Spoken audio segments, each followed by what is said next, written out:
Hi everyone, welcome to another video. Now, living with fibro and having extremely limited energy and function, I've got used to working out how to make the most of opportunities, doubling up to do some photography whenever I can. Back in May, I needed to go to nearby Milton Keynes to do some shopping.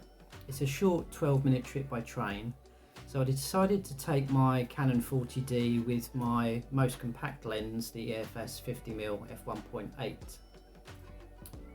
Not very light, but it's the most compact and convenient I've got next to using my phone. Now, instead of walking directly from the station to the shopping centre, I plan to explore the streets behind the main road, Midsummer Boulevard, not knowing what opportunities there might be. I also set myself a challenge to shoot everything that you see in this video at f2.8. Now, that gives a shallow depth of field apart from the subject you're focusing on, and when you've got people moving in a scene, as you will have with street photography, and you want them to be a subject, it could be quite a challenge, but nothing to lose, so I was going to give it a go. As you can see from the images, it was a very warm, clear blue sky day, which was lovely for May, which made the walk much more enjoyable, a little bit easier. I could feel the warmth on my bones and muscles.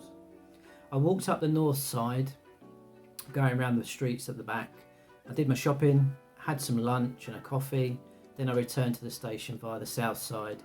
Not so much on the south side to see behind the main boulevard, but there is, as you'll see in the images, there's an area where there's some restaurants and bars that's quite good to visit.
Now, upon seeing my images from May, friends from the photographic club wanted to organise a walk.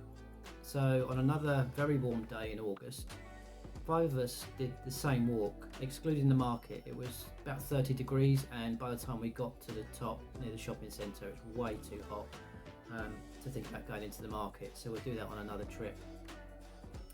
And the benefit of walking with others, besides having the company, which is always nice and welcome, is that they might know of locations that I'm not aware of, such as public access to some buildings, which I wasn't aware of.